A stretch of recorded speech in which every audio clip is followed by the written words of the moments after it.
My racist tenants cut my family's 80-year-old magnolia trees because they didn't match the bride's aesthetic vision. They had to cancel the honeymoon to spend the money on legal fees after I sued them. I inherited this house and surrounding property from my great-grandparents when they passed away. This includes 2 rental properties, which my great-grandfather had been renting out for years to 2 families. Relations between the 3 families had always been cordial, even when my great-grandparents passed a few years ago, and I became the new landlord. However, the dads of both families are only a little younger than my grandfather. I get the impression from our interactions they chafe a little bit that their new landlord is a woman in her late 20s. Still, I figured everything was fine because I've never raised the rent beyond what my great-grandfather set it at, and I always have professionals over to deal with any issues on the homes within 24 hours of receiving a call from them. Like some kind of fairy tale, the kids of the families that rent from me fell in love and have decided to get married. They wanted to have a block party, and the bride's father asked if I'd be okay with them decorating on my property as well, since it's part of the block. I admit that I took decorating to mean things like hanging lights or other traditional wedding decorations, so I gave my consent. This morning I woke up to the sound of chainsaws. I went outside to discover the parents of the bride and groom were cutting down my magnolia trees because they didn't match the bride's aesthetic vision. Each tree is about 80 years old. This house was purchased as a wedding present for my great-grandmother, and they planted magnolias there when they got married. If my great-grandmother had lived, she'd be turning 100 next year. I told them to stop immediately. I didn't give them permission for that, and I was going to call the police. They stopped, but when I went inside to grab my cell, they started up again. When I confronted them, I was told that since they're my tenants, I'd just be suing myself so I could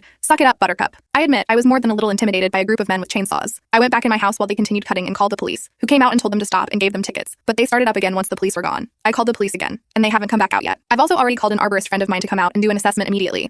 I called my insurance company as well, and they're going to have someone call me back. But while I'm waiting, the trees hold a lot of sentimental value to my family and I, so this is very emotionally draining. Update. The day after my post, I called a good friend of mine who has been my go-to plumber since I inherited the property, to ask for his help. He went to both houses the next day, saying that I had called him last week since the water bill seemed high, and asked him to come look at the pipes. He went through the houses, surreptitiously taking pictures, while inspecting the bathroom, kitchens, and water boilers for leaks. Apparently, while he was there, they made a bunch of comments about me that included racial slurs and such about how I need to learn my place. After he'd inspected both houses, he came over to mine and gave me all the photos. I conferred with an attorney regarding evicting them, and 4 days later, both families were served with 7-day eviction notices. As expected, they blew up and started throwing rocks at my house, slinging more racial epithets in my direction. I'd always grown up being terrified of angry racist white men twice my size. I never realized how unbelievably pathetic they actually are, until I watched them crying like babies while being hauled off by the police on the video cameras. The bride made a very angry post on Facebook, followed up by standing up in church during prayers and concerns, to beg for prayers for her family because our landlord is evicting all of us because she's jealous that I'm getting married. The pastor, feigning innocence, said, "I thought she was evicting you all because your father cut down magnolias. The hardest game of you laugh you lose I've ever played. Still proud I survived." According to the arborists, based on the number of trees cut down,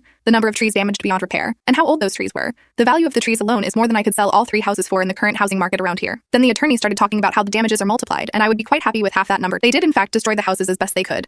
I have enough savings left that I can live without the rent for a while, so I'm using it as an excuse to have both houses renovated, since they haven't had major renovations since well before I was born. The bride and groom got married and had their reception in the church basement instead of the cul-de-sac. They had to cancel the honeymoon to spend the money on legal fees. I've had the stumps removed, and I'm planning to have some healthy saplings planted next year, once things are a bit more settled. The renovations are going well, installing some nice new kitchen appliances next week. As far as I've heard, the bride and groom are staying with his grandmother in Pensacola, while the rest of the groom's family has rented out a trailer in another part of the county. The bride's family are staying with the bride's aunt, who's charging them